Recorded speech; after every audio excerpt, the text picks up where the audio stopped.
will now cover Chapter 10, Ethics, Privacy, and Security. This chapter explores the responsibilities organizations and individuals share to treat such data with care, make ethical decisions about its use, and protect it from countless threats.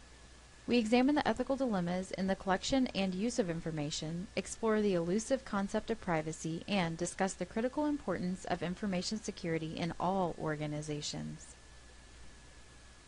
The material in this chapter will enable you to define ethics, describe two ethical frameworks, and explain the relationship between ethics and the law. Explain how intellectual property and plagiarism pose challenges for information ethics, and describe technologies that are used to deal with them. Describe information privacy and strategies to protect it, and explain why organizations may implement surveillance.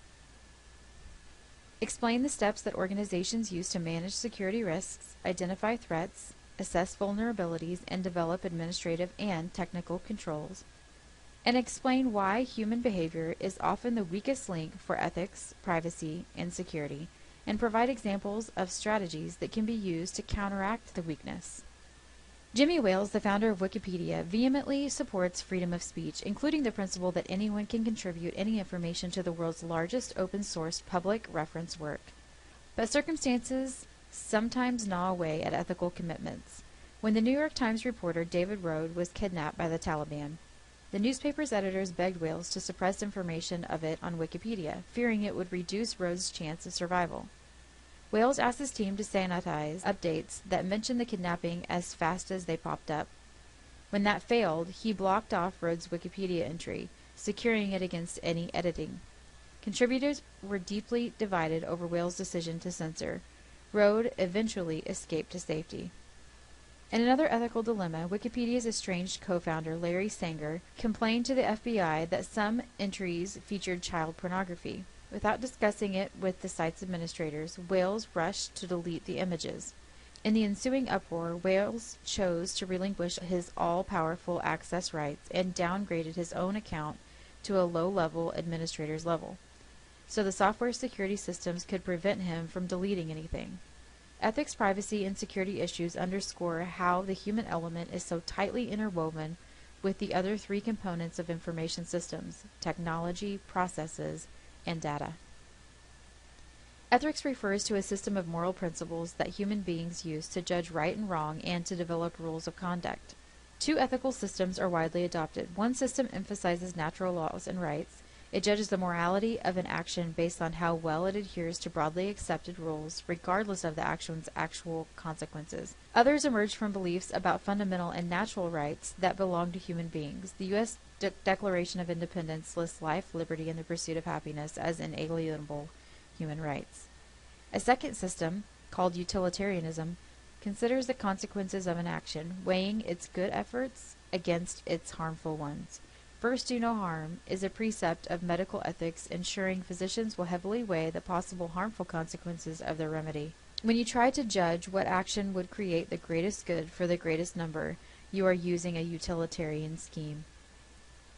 In many situations, both ethical approaches will lead people to the same conclusion about the proper action, but ethical dilemmas can arise when the application of different systems leads to different judgments about what is the ethical thing to do. Laws are often grounded in ethical principles, such as the prohibition against murder and theft, or the protection of private property and free speech. The U.S. Bill of Rights codifies many ethical principles into the Constitution, such as freedom of religion, press, and the right to trial by jury. Its Fourth Amendment, about protection from unreasonable search and seizure, helps shape expectations about privacy, as we will discuss later. However, some laws have less to do with ethics and instead come into existence from the pushes and pulls of lobbying efforts and other political pressures. Laws don't cover all ethical principles, so just because an action is legal doesn't necessarily mean it's ethical, and vice versa. Lying, for instance, is not illegal in most circumstances, but it can have horrific consequences and would be clearly unethical under any framework. Information and communications technologies also add important new elements to ethical decision-making. First, they change the scope of efforts, especially for the consequences of an action. Their worldwide viral reach amplifies the extent of both good and harm, turning what might be a minor blunder into a catastrophe. ICT also affects decision making, especially because of the way the online world can change human behavior. People often become disinhibited when they interact online, and the psychological distance between them is greater. These features can cause people to underestimate the harm their actions might inflict. Out of sight, out of mind. For example, research shows that college students judge actions differently depending on whether ICT is involved. They consider cheating on tests, plagiarizing term papers, and illegal copyrighting of intellectual property can be somehow more acceptable if they use the computer and the internet to do it.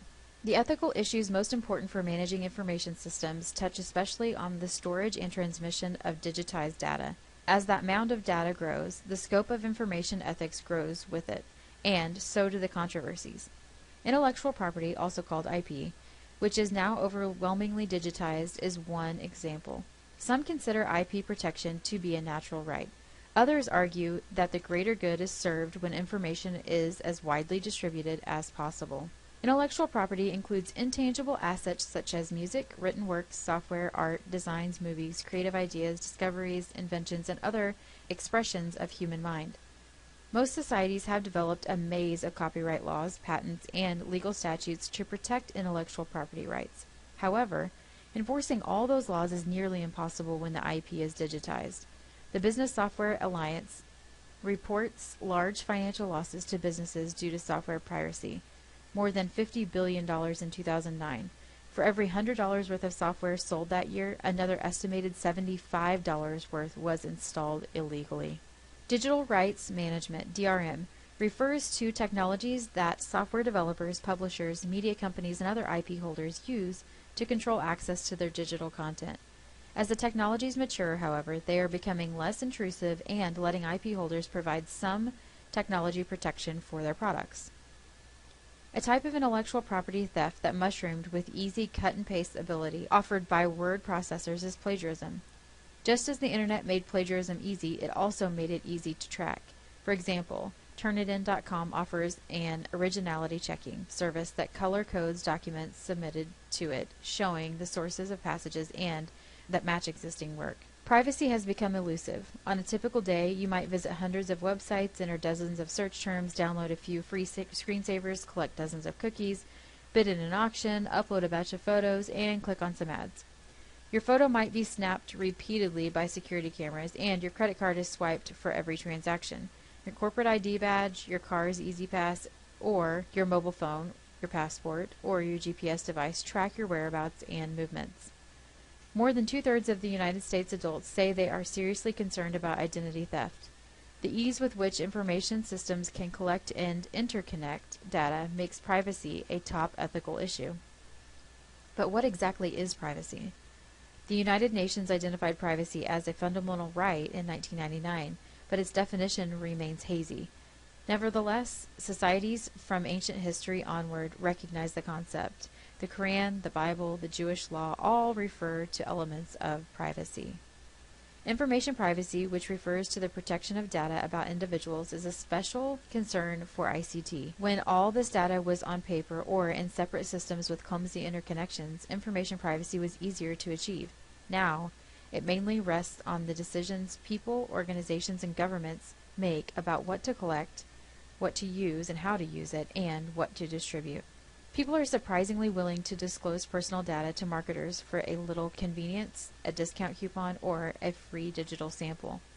Allowing a site to leave cookies, for instance, means we experience a more compelling site on our next visit, one that features information, products, and promotions tailored to our interests.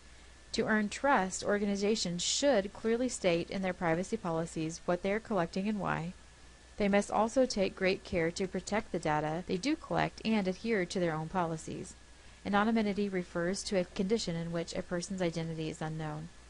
On the positive side, anonymity protects people who participate in online support groups where they reveal embarrassing or stigmatizing facts without fear of disclosure. However, anonymity also protects criminals and spammers, as well as vengeful posters wreaking considerable harm or retaliation. Online identity can be obscured by using fake names, nicknames, free email, and public computers. However, erasing digital tracks is far more challenging. Surveillance technologies to monitor email, web surfing, and other online communications are readily available to all organizations, and surveys show that many have already adopted them. Although sound reasons for surveillance exist, the downsides are not trivial. Despite concerns about cyber slacking, surveillance itself can sometimes cause a drop in productivity. Many people argue that it shows the employers do not trust them.